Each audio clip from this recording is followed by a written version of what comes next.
अस्सलाम वालेकुम। हम पेज नंबर 241 पे हैं और चैप्टर नंबर है 18। पिछली बार जब हमने बात की थी तो we were talking about the march to Mecca and we stopped at the point where there was kind of a face off between the Meccan group and the Medinan group. हुजूर सल्लल्लाहु अलैहि वसल्लम का जो ग्रुप था they were placed at Hudaibiya and we were not certain what would happen after that, and now we are going to see what would happen. Lesley Hazleton कहती है cavalry कुछ नहीं कर सकती थी इनके सामने एक्सेप्ट कि इनको रोके। इंपॉर्टेंट पॉइंट है ये, पहली ही बात। नॉन वायलेंस में एक अलग सी ताकत है। अच्छा, इसमें भी थोड़ा सा the enemy has to be civilized. Uncivilized enemy के सामने तो वायलेंस नॉन वायलेंस एक ही चीज़ है। तो जब जिसके सामने ये इसको इन्वोक किया जाए, द अजम्पशन इज़ कि उसके अंदर कॉन्शियस जिंदा है। नॉन वायलेंस का जो फ़लसफ़ा है वो लोगों को बड़ा सुपरफिशियल लगता है ना, गांधीयन फ़लसफ़ा बड़ा सुपरफिशियल लगता है। It's a well thought of philosophy and it did not originate with Mahatma Gandhi. Mahatma Gandhi was an amazing figure. Nothing to take away from him, but this concept does not come from him. It is there before him. At least 3-4 philosophers have talked about it before him.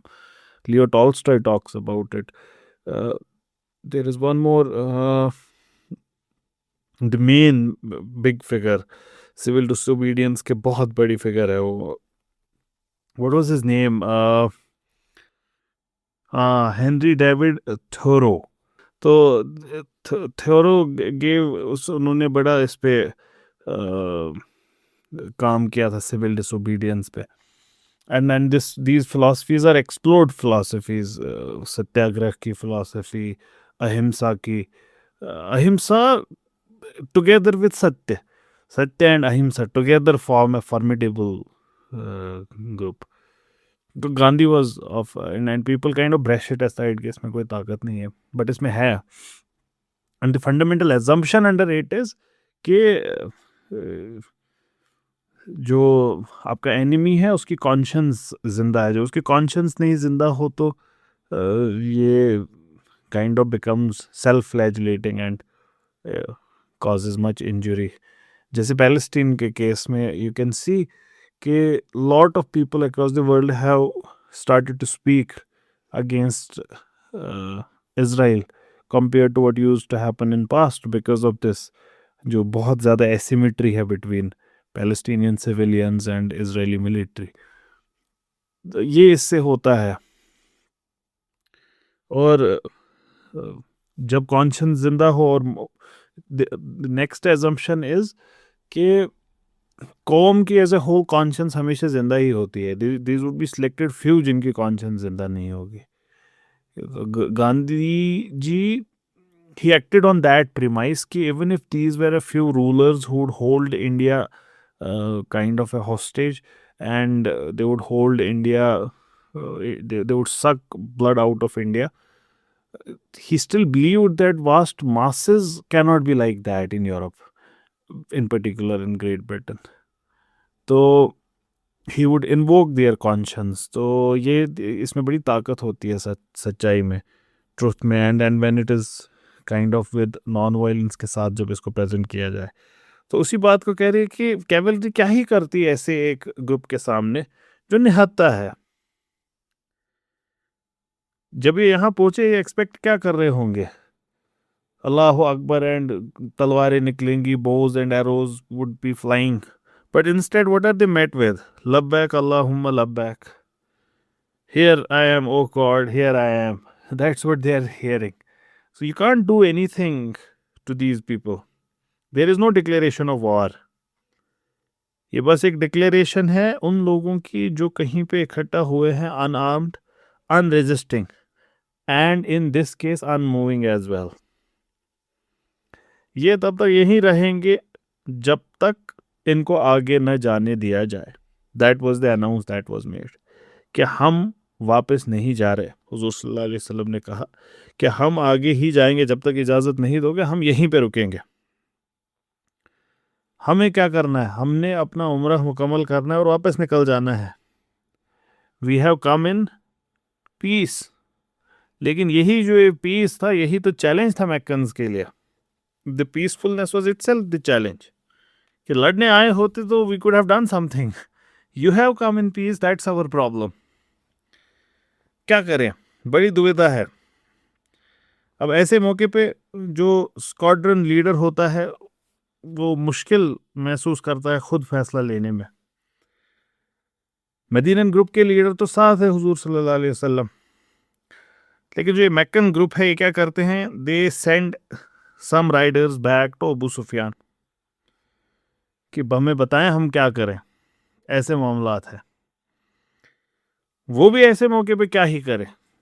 There is no set precedent for this. For attacks they have precedent, for not attack इसकी कोई precedence नहीं है। तो calls an emergency meeting of the Meccan Council. You remember that council where Abu Jahl would be like, we should kill, we should try to get rid of the Prophet sallallahu alaihi wasallam. Auzubillah.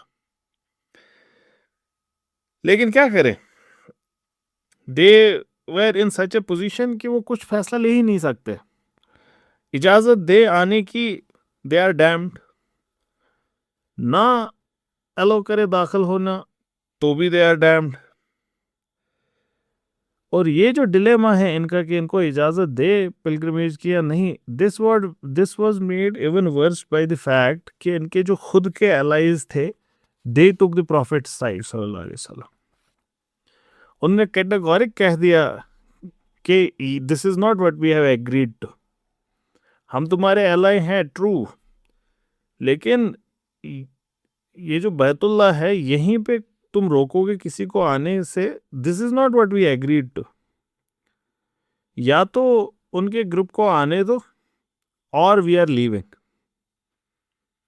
We are not your allies any more. Now this is making the situation even more trickier for Abu Sufyan and his group. Depending on your point of view, this had developed into the equivalent of either a sit-in or lockout. Lockout होता है ना जब कोई, lockout is in the context of industries.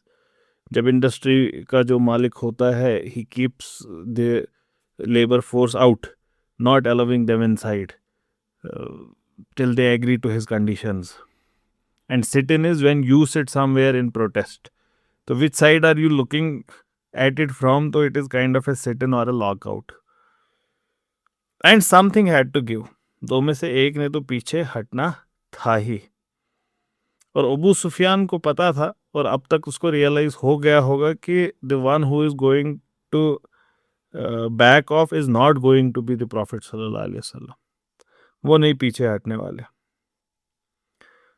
तो इस situation को break करने का एक ही तरीका था, नेगोशिएशन। तो अगले कुछ दिन बड़े हाई लेवल एनवाइज, कभी वहाँ से एक ग्रुप यहाँ आया, कभी यहाँ से वहाँ एक ग्रुप गया, and there is to and fro, give and take, back and forth, discussions are taking place, some openly, some hidden back door diplomacy, ये सारा चल रहा है। अब यहाँ पे लेज़ली हेजल्टन थोड़ा सा हमारे ट्रेडिशन से हट के बात करती है। ये कहती हैं कि हुजूर सल्लल्लाहु अलैहि वसल्लम ने क्या किया, इन्होंने एक रिन्यूड प्लेज यहाँ पे लाया, सब लोगों को कहा इकट्ठा होने को और फिर से अपना प्लेज दो मुझे कि you would follow me in whatever decision I take. They had to renew their oaths of loyalty to the Prophet sallallahu alaihi wasallam. लेकिन हम इसको ऐसे नहीं देखते। लेज़ली हेजल्टन ये क्यों कह रही है? वो ऐसा इसलिए कह रही है क्योंकि आगे उनको बयान करना है कि the Prophet's decision that he took,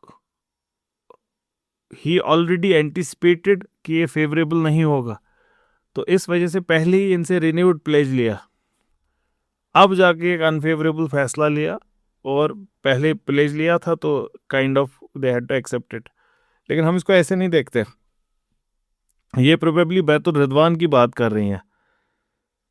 ये हमारे हिसाब से किस्सा ऐसे हुआ था कि उस्मान हजरत Usman was sent as an envoy and he was there in Mecca and he did not return in time, and there were rumors that he might have been captured,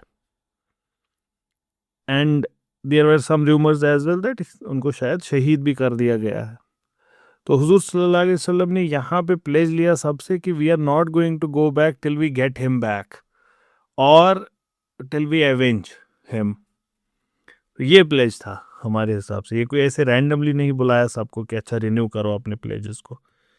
ऐसा हमारी रिवायतों में ये ऐसे है। जिन रिवायतों से इनने भी लिया है लेकिन समहाउ एक पार्ट को छोड़ दिया, दूसरे पार्ट को लिया है। ये भी एक प्रॉब्लम है विद सेक्युलर राइटर्स कि they would take one part of it whatever suits them, the other part they would not. और यहाँ पे तो उतना बड़ा मसला भी नहीं था। खैर, तो ये इवेंट हो रहा था वहाँ पे, ये जो मक्का की जो कैवलरी थी वो देख रहे थे ना, मक्का के जो अनवॉइस थे वो भी देख रहे थे ये सारी चीज़ें।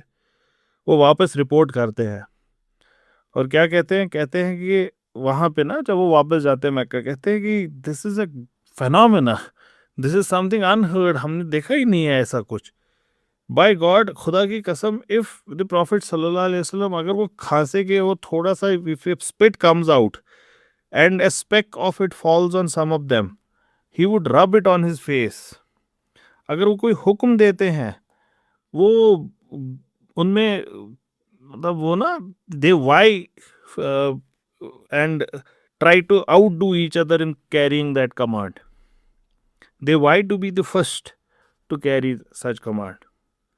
वुजू करते हैं, जो लेफ्ट ओवर पानी होता है उसको ये उठाते हैं और दे काइंड ऑफ उससे ना खुद को मसा करते हैं, अपने चेहरे पे लगाते हैं, अपने बदन पे लगाते हैं। वो they fight over the water that he has used. If they speak in his presence they lower their voices out of respect for him. Whatever he proposes makes sense, we should accept him. यहाँ पे मैं थोड़ा एक tangential comment बनाऊंगा तबर्रुकात का। Modern मुस्लिम तबर्रुकात को deny करता है, उसको लगता है किसी चीज में बरकत नहीं है, लेकिन ऐसा हमारा ट्रेडिशन नहीं रहा है। और फिर वो क्या करता है, जब तबर्रुकात की बात मुसलमान करे तो मॉडर्न मुस्लिम क्या करता है, वो उसको कंपेयर करता है हिंदुइज्म के साथ या कोई और ट्रेडिशन ऐसे दुनिया में हो। पहले तो इस कंपैरिजन को आज से समझ लीजिए आखिरत तक। हर एक चीज जो हिंदू करता है, बुद्धिस्ट करता है, जैनी करता है, क्रिश्चियन करता है, यहूदी करता है, सिख करता है, वो इस्लाम के पर्सपेक्टिव से गलत नहीं है। हर एक चीज जो लोग करते आ रहे हैं, गलतियां लग सकती हैं, मुसलमानों को भी लग सकती हैं। जैसे हमारा मजहब क्लियरली कहता है वला तकुलू सलासा, क्या कहा कि डियर क्रिश्चियंस, तुमसे यहां गलती हो गई है, डू नॉट से सलासा, डू नॉट से ट्रिनिटी। इसका मतलब क्या ये भी हुआ कि उनके जो बाकी तसव्वुरात है, बाकी मामलात है, वो भी गलत है? बिल्कुल ऐसा नहीं है। There can be similarities. I give you one similarity, जरा सोचे इसके बारे में। हिंदूज फेरे लेते हैं, जब वो शादी करते हैं ना तो वो फेरे लेते हैं। Probably 7 rounds they make. जितना मुझे ध्यान है 6 तो ये करते ही हैं फेरे, शायद 4 फेरे वो लेते हैं। और वो शायद उसको लावा कहते हैं, फेरे नहीं शायद। वो गाना है ना, मैं लावा लेके आई हुई है, तो बड़ा खूबसूरत गाना है भाई। तो उसमें वो मैं लावा लेके, शायद वो उन्हीं फेरों की बात कर रही होती है। तो अच्छा, बुद्धिस्ट भी समथिंग दे कॉल परिक्रमा। परिक्रमा पथ होता है एक, परिक्रमा शायद उसको कहते हैं। Once again I can be here and there, but वो जो होता है ना उनका वो कंस्ट्रक्शन, दैट स्तूपा के अराउंड यू वुड सी ए प्रदक्षिणा पथ शायद कहते हैं वो उसको। वो उसके अराउंड घूमते हैं, they circle it. Now we also do तवाफ। This we do on different occasions, true, but we also do tawaf. There is similarity in going around this central object. So, and then the polytheists of Mecca also used to do tawaf. But no Muslim would ever say कि this is copying, or this is a pagan way of doing things, or this is a Hindu way of doing things, or this is a Sikh way of doing things. No one would say it. Similarly, there are, for example, statements on, say, truth. सच बोलना चाहिए. Astoma sadgamaya. From asat, from falsehood, let's go towards truth. So the Hindus would say God is Sat Chit Anand. So one of the names they would call God with is Sat. And then the Sikhs would also say Ik Onkar Satnam Sat. And we also say God is Haq. Right? तो क्या अगर हिंदू ने कह दिया सत है या सिख ने कह दिया सतनाम, गलत कह रहे? बिल्कुल गलत नहीं कह रहे, सही कह रहे हैं, क्योंकि है ऐसा. Yes, nitty-gritties में we might differ, and in the psychological state we might differ, but definitely in these cases, these particular few cases, not in the words are same. Sat and Haq are same. So lot many people do not believe in this tabarrukat of late. तो पहला ये बात कि similarity है. Similarity से बस ये पता चलता है हमको कि इंसानों के अंदर रिवायत रही है तबरुकात की. हिंदूज़ के यहाँ भी रही है, मुसलमानों के यहाँ भी रही है, क्रिश्चियंस के यहाँ भी रही है. ये खुद में एक अच्छा आर्ग्यूमेंट है इन फेवर ऑफ तबरुकात. Then there is another thing that is said कि व्हाट इज द एविडेंस. कहाँ है हदीस?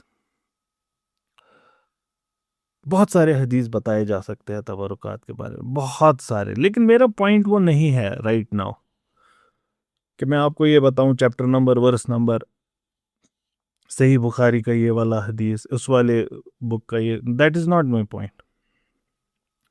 The point is a matter's absence in hadith is not an argument against it. Lot of cultural practices of Muslims would be lost if we try to find evidences for them in hadith. One has to understand that Muslims were practicing this faith completely, not half of it, not 50% of it, not 20% of it, even before fiqh was compiled. One of the first compilations of fiqh was Muwatta, Imam Malik, and then the Ahnaf of Kufa, the scholars of Kufa. That doesn't mean Islam was not practiced before that. Similarly, the books of Ahadith were compiled later. Hadith existed with people. Not everyone knew every hadith, but religion was not incomplete with them. It was complete. The perpetual adherence of Muslims passed on a lot of material, which you might not find written somewhere. And in that sense, tabarukat have remained with us. We have stories about them, even if you might not find them in a hadith. We know how the Sahaba treated the tabarukat. We know how the Tabain treated tabarukat, how the Tabain treated tabarukat. So even if no one wrote it somewhere, even if I'm saying for the sake of argument, tabarukat pe ahadith hain. But even for the sake of argument, if there was none, even then the perpetual adherence of Muslims and their behavior towards tabarukat tells us कि इनकी हैसियत क्या है हमारे यहाँ. तो ये इस मौके पे हमको ये भी पता चला, ये जिक्र किसी और चीज़ का हो रहा है, लेकिन किसी और की विटनेस ये भी है कि हुजूर सल्लल्लाहु अलैहि वसल्लम जिस पानी को छू रहे हैं, उस पानी पे लोग लड़ रहे हैं कि no, I will take it, I will take it. I give you another example. एक हदीस में है हुजूर सल्लल्लाहु अलैहि वसल्लम जिसमें खाना खाते थे तो उसमें जो उनके मुबारक फिंगर्स के निशान होते थे ना, जो खाना मुकम्मल करने के बाद, the Sahabi who would see that plate would lick it on those areas, उसे बरकत हासिल करने के लिए. So that is how we take barakat from these tabarukat of the Prophet sallallahu alaihi wasallam. And then it extends further. The tabarukat of the great saints, awliya of Allah, the friends of Allah. तो ये सारी चीज़ें बड़ी important है. इन चीज़ों को खोने ना दे. Just because people are not arguing for it doesn't mean they have no place in religion. In fact, one of the best ways to see कि religion में किस हद तक की गुंजाइश है किसी चीज़ की is to see रिवायती कश्मीरी इस्लाम. रिवायती कश्मीरी इस्लाम खुद में एक एविडेंस है, प्रूफ है कि कोई चीज़ मज़हब का हिस्सा है कि नहीं, क्योंकि the people who brought religion to this place were very spiritually sound people, and they were not one or two people who could have corrupted it. God save me from saying this, because the figures I am talking about are so huge that even saying this kind of feels arrogance and disrespectful. So they were people who knew and understood religion and had been practicing it for centuries altogether without a break. तो तबरुकात की बहुत importance है. तो कश्मीर में बड़े मौजूद भी हैं, और फिर बुज़ुर्गों के तबरुकात हैं. और बड़ा इंटरेस्टिंग है कि आज ही मुझे, आई डोंट नो कि ये यूट्यूब पे कब आएगा, तो आज वुड डिफ़र लेकिन जिस दिन ये रिकॉर्ड हो रहा है, आज मुझे मौका मिला, शुक्र अल्लाह का. मैं रूपवन गया. रूपवन में हज़रत शेखुल आलम ने इबादत की है, और वहाँ पे दैट केव इज़ देयर. तो आई वेंट देयर. तो बड़ा अच्छा लगा. और फिर वहाँ पे एक there is this rock there, flat top rock है वो, उस पे उन्होंने नमाज पढ़ी है, और उनके साथ हज़ारों अवलिया किराम ने उनके साथ नमाज पढ़ी है उस पत्थर पे. तो अब उसको प्रोटेक्ट किया गया है, उसके अराउंड कंस्ट्रक्शन हुई है. मैंने सुना वहाँ लोकल से कि पहले कंस्ट्रक्शन नहीं थी. मुझे ऐसा ही एक मौका मिला है हज़रत शेख हमज़ा मखदूमी, उनकी जहाँ पे वो इबादत करते थे, इन व्हाट इज़ कॉल्ड, क्या नाम है उस जगह का, बांडीपुरा के आगे है वो जगह, जहाँ जहाँ वेयर ही वाज बॉर्न. उनके वालिदैन वहाँ पे हैं अभी भी. व्हाट्स दैट प्लेस कॉल्ड, तुजर शरीफ. So I had a chance to go to a place, a remote place there, not the main attraction of Tujar Sharif. I'm talking about something on the mountains. And I could see, जब मैं आज यहाँ रूपवन गया ना, similarity, glaring similarity between both the places. मतलब बिल्कुल एक जैसी दोनों जगह. जैसा वहाँ पे था वैसा ही यहाँ पे है. यहाँ जहाँ पे उन्होंने इबादत की है हज़रत शेख हमज़ा मखदूमी, वहाँ पे भी एक पत्थर मैंने वैसे ही देखा, प्लेन पत्थर, और मुझे वहाँ लोकल्स ने बोला था कि इस पे वो नमाज़ पढ़ते थे. And then I saw water का एक सोर्स थोड़ा सा डिस्टेंस पे. यहाँ पे भी मुझे वो वाटर का एक सोर्स दिखा, और आगे एक खाई थी. यहाँ पे भी एक खाई थी, और दोनों जगह खाई is in the direction of किबला. तो दोनों जगह वो I was seeing that similarity in both places. And then again I was seeing कि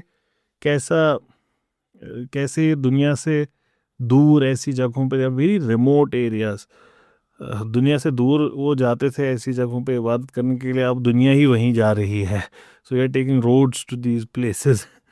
खैर, तबरुकात. So visit these places, seek blessings from these places. Seek blessings जहाँ पे भी देखो, जहाँ पे अल्लाह ताला का जिक्र हो रहा हो ना, seek blessings from those places. मेरे दिमाग में एक और रिवायत आ रही है, जहाँ पे कब्र पे के आसपास या कब्र के ऊपर पौधे लगाने की बात आई है, क्योंकि पौधे भी जिक्र में होते हैं, और उससे जो वहाँ पे दफन होता है उसको गेट्स ब्लेस्ड थ्रू द अज़कार. and we know awliya of Allah, they are alive in their graves, and when they are alive in their graves, what are they doing? They would be doing azkar and zikr and seek blessing from that as well. So that's how this religion has always been practiced. And even if you don't do this, don't fall into the other extreme. Never fall into the other extreme. Do not curse or do not disrespect the awliya of Allah, because God has warned against it, शायद सबसे ज़्यादा strictly. अल्लाह ताला इसके बारे में कहते हैं कि जो उनके अवलिया के साथ बदसलूकी करते हैं, इल वर्ड्स यूज़ करते हैं, डिसरेस्पेक्ट करते हैं, he has declared a war against अल्लाह. तो अब देख लो, आपने जंग का ऐलान करना है क्या खुदा के खिलाफ? तो recognize these few things. Anyways, this is the report he sends to the Meccans कि हमें accept करना चाहिए. It makes sense to us. लेकिन अगर accept करेंगे, what is that? That would be losing to the Prophet sallallahu alaihi wasallam. That would be capitulating to his demands. So it was out of question. मानेंगे तो हम नहीं. Now Abu Sufyan had to save face कि कैसे करूं मैं इस चीज को. And Leslie Hazelton adds that the Prophet sallallahu alaihi wasallam also needed so. Both recognized each other's needs. और हुजूर सल्लल्लाहु अलैहि वसल्लम certainly knew this all along कि ऐसे ही होगा कुछ. लेकिन उनके जो फॉलोअर्स थे शायद वो इसको वैसे नहीं देख पा रहे थे. शायद इसी वजह से उनको फिर से बुलाया था कि ये renew your vow of obedience. On the face of it, the agreement he hammered out with the Meccan council seemed to concede the day. ऐसा तो लग रहा था कि मुसलमानों की हार हुई इसमें. किसमें? जिसको कहा जाता है truce of Hudaibiya, the treaty of Hudaibiya. इसने क्या कहा? इस ट्रीटी में क्या समझौता हुआ, क्या फैसला हुआ? हमारी जो रिवायतें हैं ना इन चीज़ों में बड़ी डिटेल्ड है. दैट मीन्स इसको और ऐड किया जा सकता था. That what is called the drama and episode could have been added to it. लेकिन ये ब्रॉडर कॉन्टोर्स को लेकर आगे चल रही हैं. हमारे यहाँ प्रॉपर वो नरेशंस है किसने क्या बोला किस मौके पे. So they are there. Truce of हुदैबिया, ट्रीटी ऑफ हुदैबिया. कोई जंग नहीं होगी अब मक्का और मदीना के बीच अगले 10 साल. So there is peace for next 10 years guaranteed by this treaty. बदले में मदीना के जो लोग हैं ये मैक्कन कारवान्स पे रेड्स नहीं करेंगे. इस वक्त में कोई भी ट्राइब जो खुद को अलाई करना चाहता है टू मैक्कन्स और मदीनन्स, वो आज़ाद है कि वो ये कर सकता है. और जिन्होंने ऑलरेडी अपने साइड्स लिए हैं विद मक्का और मदीना, वो फिर से रीनेगोशिएट कर सकते हैं. मतलब वो अपने साइड्स बदल सकते हैं. लेकिन उम्रह इस साल नहीं होगा, उम्रह अगले साल होगा. इसमें और भी क्लॉजेस हैं जो इन्होंने मिस किए हैं. जैसे फॉर एग्जांपल, अगर कोई मैक्कन मुस्लिम बनता और वो अपने घर वालों की इजाज़त के बिना मदीना नहीं जा सकता था, और अगर जाता तो मदीनन्स हैड टू रिटर्न देम. अगर मदीना में से कोई वापस मक्का जाना चाहता तो he could not be stopped. तो ये कुछ क्लॉजेस लगते हैं ना कि ये तो दीज आर फेवरेबल टू मैक्कन्स. फिर बाद में पता चलेगा इज इट. तो खैर, उम्रा would not take place this year. हुजूर सल्लल्लाहु अलैहि वसल्लम जो उनके बिलीवर्स उनके साथ थे, they had to go back from, they could not do उम्रा दिस ईयर. अगले साल कर सकते थे. ये जो हुजूर सल्लल्लाहु अलैहि वसल्लम के साथ पिलग्रिम साथ थे, ये उन्होंने एंटिसिपेट नहीं किया था. इन पर्टिकुलरली जो मुहाजिर थे, जो मक्का से एक वक्त पहले निकाले गए थे, उनके लिए ये अनथिंकेबल था. Where they had been sure they were on the verge of long awaited return, now they faced a dishonorable withdrawal. उनके लिए ये बेइज्जती थी. ये एग्रीमेंट की जो सटल्टीज थी, जो नेटिग्रिटीज थी, जो इसमें फ़ायदे मुसलमानों के लिए थे, वो उनको शायद दिखे नहीं. It escaped them. उन्होंने ये भी शायद महसूस नहीं किया कि ज़रा इसकी लैंग्वेज पे ध्यान दो। इसने क्या कहा कि बेडोइन ट्राइब्स जो फॉर्मर अलाइंसेस में थे, वो उनको तोड़कर मक्का और हुजूर सल्लल्लाहु अलैहि वसल्लम में से चूज कर सकते हैं कि वो किसके अलाइज बनेंगे। ये तो क्लियर कट रिकग्निशन है of the prophet's authority as head of an entity which is at par with Mecca. जब समझौता होता है दो के बीच, वो दोनों को इक्वल लेवल पे ले आता है। जहां पे मक्का कंसीड करने को तैयार नहीं था the authority of the prophet सल्लल्लाहु अलैहि वसल्लम, they are on the negotiating table. और कुछ थे जो इसको देख पाए थे, इसके विजडम को। हुजूर सल्लल्लाहु अलैहि वसल्लम का जो क्लोज ग्रुप भी था वो भी डिवाइडेड था। हज़रत अबू बकर, हज़रत अली, वो देख पाए कि इसमें बेनिफिट है, लेकिन हज़रत Umar, he could only see in it weakness. यहाँ पे टेम्परामेंट भी दिखते हैं। हज़रत Umar was a warrior, and यहाँ पे लेज़ली हेजल्टन ये कहती हुई है the warrior Umar saw only weakness in it. They had been given something inferior to what they wanted. And that is just a promise. Was this all you got for giving up the right to wage war? Ibn Ishaq report करते हैं, when they saw what they saw, the truce, the retreat and the obligations हुजूर सल्लल्लाहु अलैहि वसल्लम had taken on himself, उनको बड़ा दुख हुआ। उनको लगा ये उनकी हार है। देखिए ना ये वाला क्लॉज, फॉर एग्जाम्पल, कि अगर कोई मक्कन इस्लाम कबूल करता है, वो अपने घर वालों की इजाज़त के बिना मदीना नहीं जा सकता। और अगर कोई मदीना में ऐसा करेगा, वो that person had to be given up. हुजूर सल्लल्लाहु अलैहि वसल्लम अगर खुद भी इसमें डिसअपॉइंटेड रहे हो, हमारे पास कोई रिवायत नहीं है जो ऐसा दिखाए। He showed no sign of it. हमें ये भी नहीं पता कि उन्होंने इसको सिंपल ह्यूमिलिटी, मॉडेस्टी में एक्सेप्ट किया, या फिर उनको बिल्कुल यही चाहिए था। He had gotten exactly what he wanted. We don't know. लेकिन इतना ही हमको पता है कि इस वक्त ये एक टेस्ट ही था बिलीवर्स के लिए। Be patient and control yourself, he told them. अल्लाह ताला की तरफ से नुसरत आएगी, सुकून आएगा। हमने अब अपना वर्ड दिया है।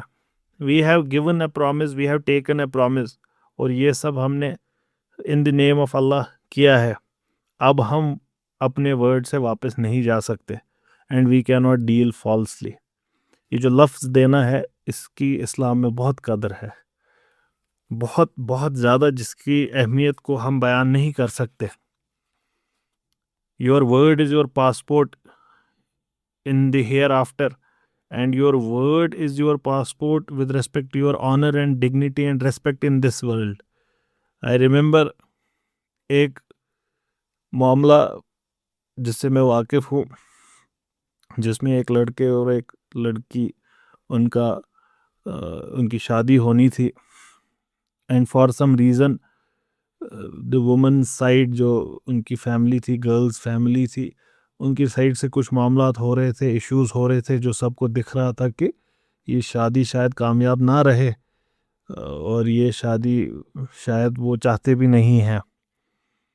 मुझे याद है कॉन्वर्सेशन मेरे सामने हुई है, and I being the young blood, मैंने कहा उनसे कि आप लोग क्यों नहीं इस रिश्ते को तोड़ देते हैं, इसमें निकाह भी नहीं हुआ है अभी।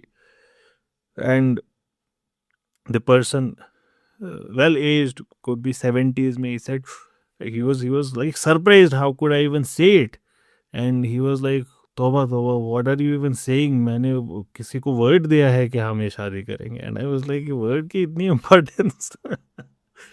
So it is going to come from their mouth, not from my mouth कि I'm breaking the मैंने वादा किया है कि we are going to take this, the groom's father।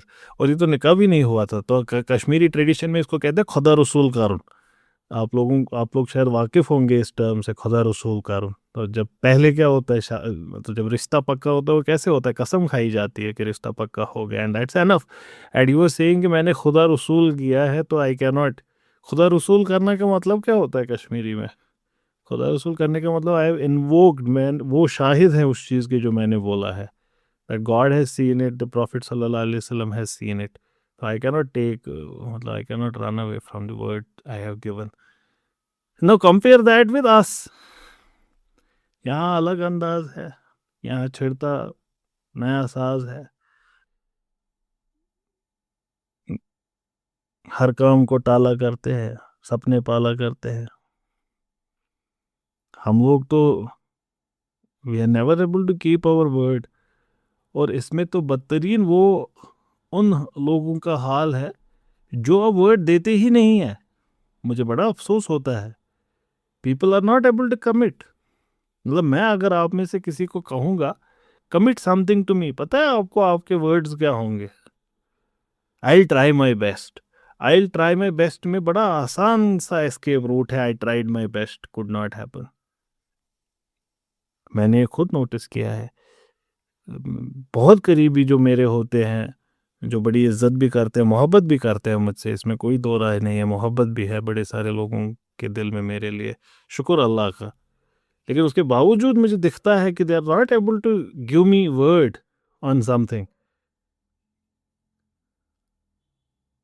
किसी को फ्यूचर नहीं पता, वो इसके पीछे छुपते हैं, इंशाअल्लाह के पीछे छुपते हैं लोग। इंशाअल्लाह को कभी हमने यूज नहीं किया है छुपने के लिए, वो प्लॉजिबल डिनाइबिलिटी के लिए हमने इंशाअल्लाह यूज नहीं किया कभी। इंशाअल्लाह तस्लीम करता है कि there is an agency of God as well, but I am still giving you my word. ये है बशर्ते जिंदगानी। That is what you are saying when you say इंशाअल्लाह, that only death can prevent me, only God can prevent me from it, otherwise the word is done. तो बड़े सारे लोग कायर है, वो लोग कायर, हम सब कायर बन गए हैं। और कायरता ईमान न होने की एविडेंस है। तो जो लोग वर्ड दे नहीं पाते, ईमान कमज़ोर होता है उनका, वही वर्ड नहीं दे पाते, वो वही नहीं कह पाते कि ठीक है सुल भाई मैं ये कर लूँगा, आई विल डू इट। वो क्या कहेंगे? I will try my best. Your best is nothing sir. And then there is another faction, अल्लाह अल्लाह ताला रहम करे इस ग्रुप पे, जो आधी बात करेंगे ना अल्लाह ताला के सामने डिप्लोमेसी। इनको पता नहीं है कि दीन ने बड़े क्लियरली ये बयान किया है कि आखिरत में दीवारें दीवारें है ना, दीवारें, these would be witness, your finger tips would be witness, your tongue would be a witness, your I would be a witness, your heart would be a witness कि तुम एक्चुअली क्या करना चाहते थे। तो word word is very important, इसको बिल्कुल ऐसा ना समझिए। और जो ये लोगों के साथ किए हुए वादे हैं ना, देखो अल्लाह ताला रहमान और रहीम है, मैं सुल्काक हूँ, वो अकील है, वो जुनैद है, ये रहमान और रहीम नहीं है। अल्लाह ताला माफ़ शायद कर दें मामलात, लेकिन इंसान माफ़ नहीं करेगा।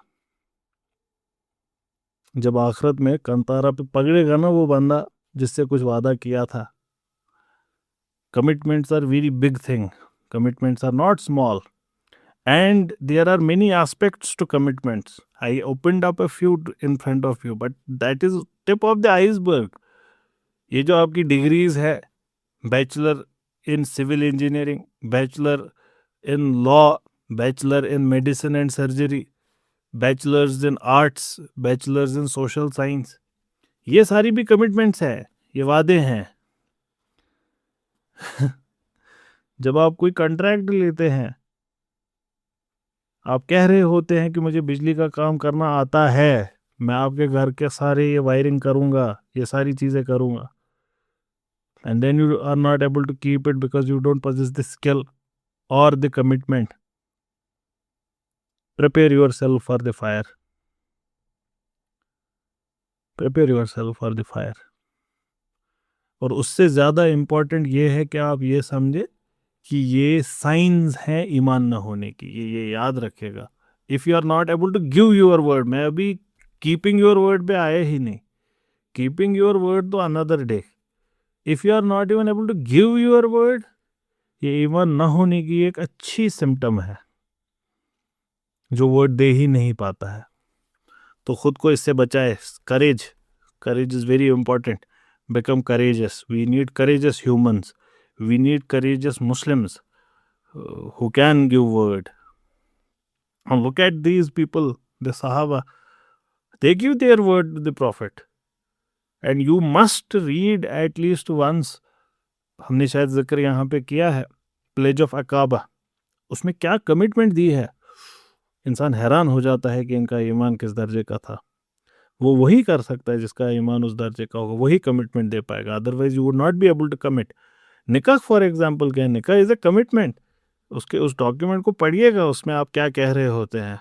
जब वो नान नफक का लाइन आएगा ना, उसको पढ़िएगा कि ये क्या कहा मैंने, ये कबूल है, क्या बन गया है. लोगों के लिए एक एम्ब्रॉयडरी का स्टेटमेंट बन गया है, मेहंदी में लिखने का स्टेटमेंट बन गया है. कबूल है, मेहंदी पे लिखते हैं, रील बनाते हैं, कबूल है कि बैकग्राउंड में कोई म्यूजिक बज रहा है, कबूल है, कबूल है. कुछ लोग अपने दुपट्टे पे एम्ब्रॉयडरी करते हैं, कबूल है, कबूल है. All good, I am not against, you know me, I like these thing. मुझे बड़ा अच्छा लगता है ये सारा, क्योंकि आर्ट इज हुस्न, एंड हुस्न is important in our religion. Our religion is for creating हुस्न. लेकिन उसका fundamental can not be forgotten. ये जो ये कबूल है, क्या है कबूल, ये किस चीज को कबूल किया मैंने, that one must not forget, and people are forgetting that. So the Prophet tells them कि नहीं, the word has been given, we cannot go back from it. But he sees that they need something more than this. सामने से कोई response नहीं है. People are still. They are not responding to what he is saying. They had come in great faith.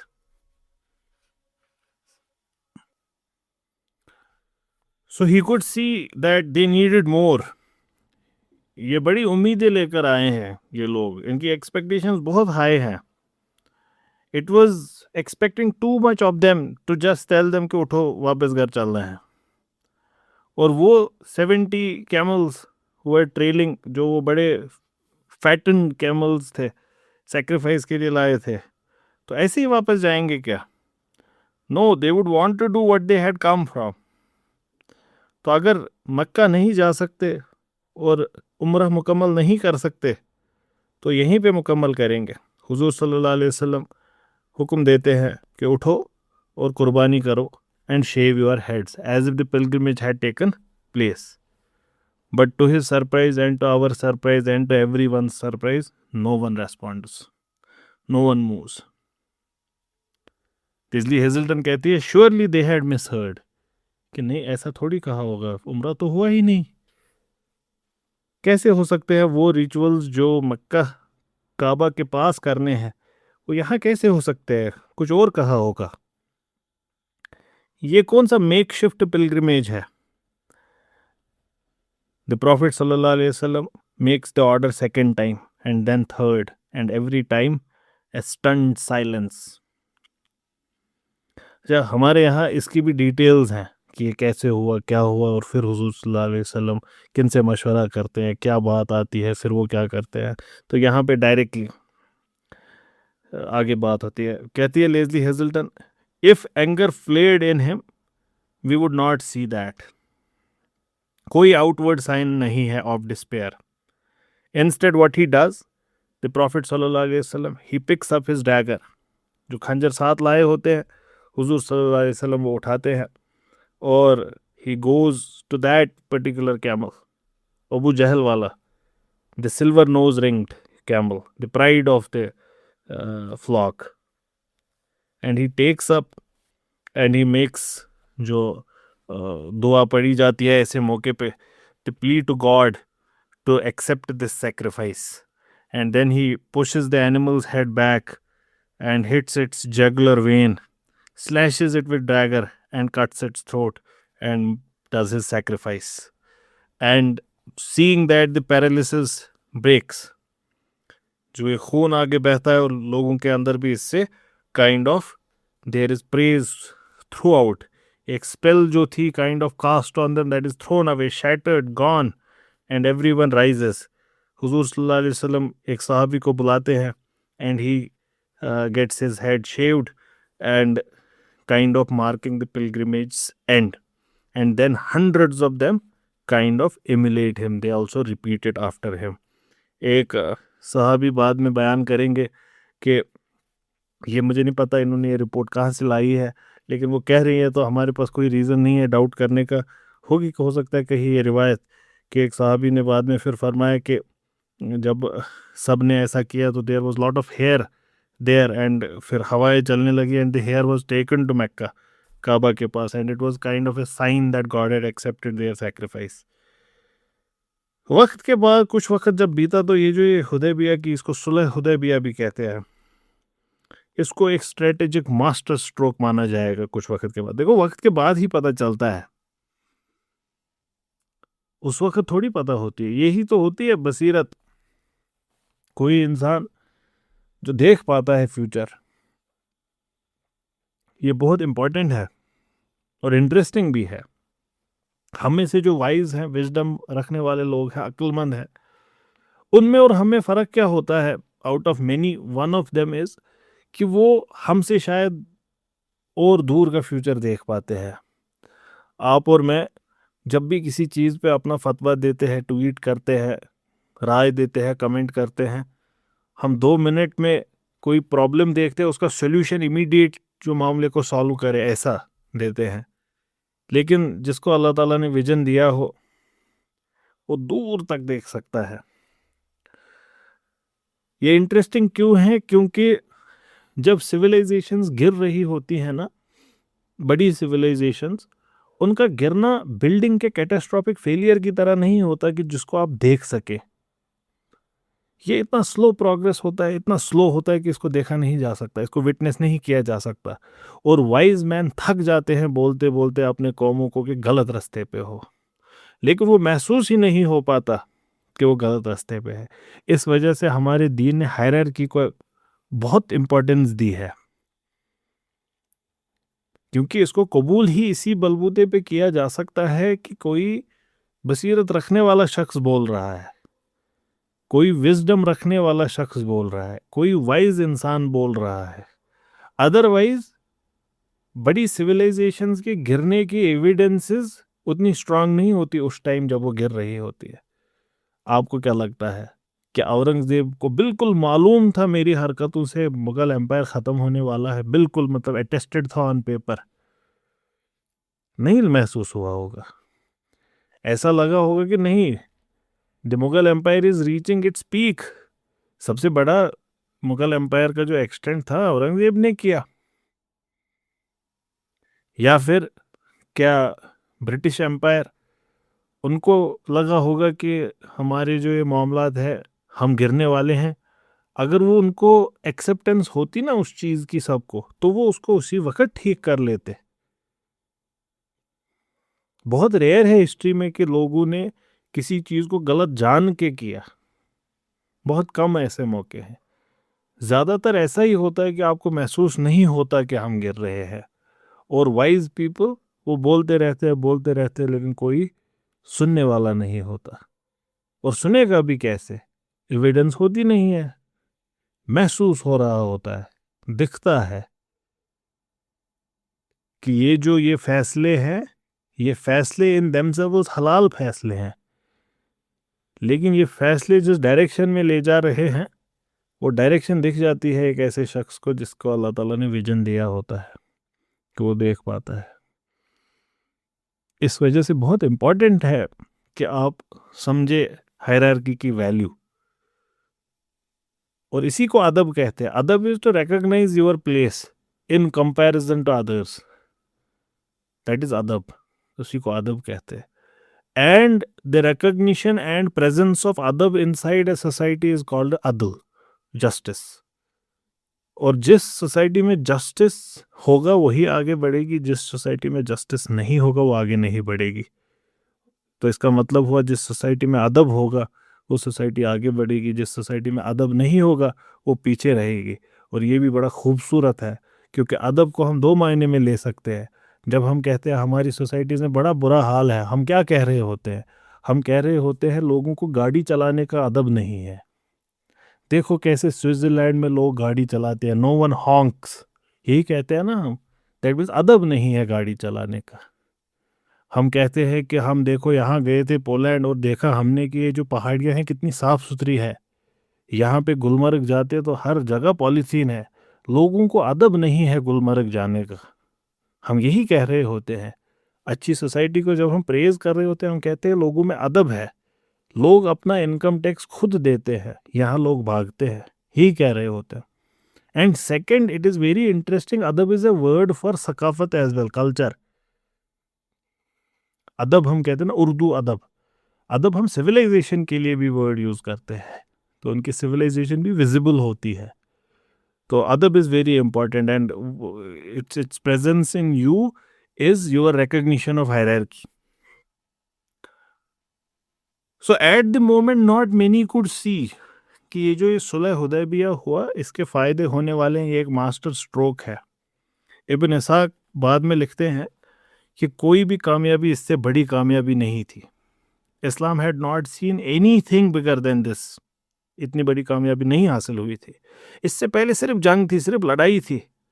लेकिन जब ये सुलह हुई, सब तलवारें side, all war was put to and.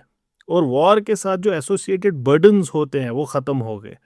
बड़े सारे लोग हमारे यहाँ ग्लोरीफाई करते हैं वॉर को, but notice Ibn Ishaq stone, and even if he was the one who would glorify war, you can see subtly he is not. Burdens of war वो कह रहे हैं जो इसके साथ होते हैं, और लोग सेफ फील करने लगे। इसकी वजह से क्या हुआ, लोग आपस में बात करने लगे, कॉन्वर्सेशंस हुई, कॉन्वर्सेशन होगी, सवाल उठेंगे, डिबेट होंगे, उनके जवाब मिलेंगे, and all who possessed understanding they accepted Islam. Bedouins, Meccans, ये सारे अब they were attuned to seeing this power rise in Medina, and many of them would openly place their support to हुजूर सल्लल्लाहु अलैहि वसल्लम नाउ। ये इससे पहले मुमकिन नहीं था। और अगर अभी किसी के दिल में शक होता भी, तो अल्लाह ताला की तरफ से वही नाजिल हुई जिसने कहा कि ये बिल्कुल सही फैसला था। God was well pleased with the faithful when they swore allegiance to you under the tree. मुझे ऐसा लगता है लेज़ली हेजल्टन बैतुल रिदवान की बात करने वाली आयत को यहाँ ले आए हैं, बट कोई बात नहीं। And God knew what was in their hearts, and therefore he sent down tranquility upon them. Sakina, सुकून। और फिर क्या हुआ, He has held back the hands of people hostile to you. और इसमें भी साइन है आपके लिए, इससे बहुत फायदे आने वाले हैं। अगर जंग डिसेप्शन है, तो एक तरीके से पीस भी डिसेप्शन ही है। इसमें भी कुछ बड़ी स्ट्रेटजी होती है, इससे भी कुछ बड़े फायदे निकलते हैं जो शायद आपको इमीडिएटली नहीं दिखें। खुद को डिसआर्म करके मदीना का जो ग्रुप आया था, उसने असल में तो मैक्कन्स को डिसआर्म कर दिया। क्लासिकल जीरो सम गेम हो गई। अब ये जो भी कॉम्प्रोमाइज अब होगा, that was in the advantage of Medina. 11 सदी बाद क्लॉजविट्स कहते हैं कि war is continuation of politics by other means. असली में तो हो रहा होता है पॉलिटिक्स ही, पॉलिटिकल एंड्स को सब मुकम्मल करना चाह रहे होते हैं। जब वो डिफरेंट मीन्स से मुकम्मल नहीं होते, तो जंग एक और तरीका है उनको मुकम्मल करने का। लेकिन हुजूर सल्लल्लाहु अलैहि वसल्लम ने 11 सदी पहले डेमोन्स्ट्रेट इसका ऑपोजिट किया कि peace is also politics by other means. जो जंग अचीव नहीं कर सकती, वो सिंपल नेगोशिएशन कर सकती है, सिंपल बातचीत कर सकती है। अनआर्म्ड कन्फ्रंटेशन जो मक्का के साथ ये हुई, इसने उनको फोर्स किया कि वो एकोमोडेट करे इनको और एक्सेप्ट करे उनको as a equal. And then it had also served as a public demonstration in front of entire Arabia कि these are people who actually respect the tradition of forefathers. ना ही गांधी, ना ही मैकियावेली, कोई भी जो पीसफुल प्रोटेस्ट और non violence का बड़ा फिगर है, वो इसको बेहतर नहीं कर सकते थे। अच्छा, यहाँ पे इन्होंने जो ये 2 एग्जाम्पल्स लिए गांधी और मैकियावेली के, इंटरेस्टिंग एग्जाम्पल्स है। Why these two, why not anything else? She is taking 2 extremes and she is saying by using these 2 words, no one in history could have done it better, ये कह रही है। Word use हुए गांधी और Machiavelli, क्यों? क्योंकि Gandhi highly idealistic, Machiavelli highly realistic.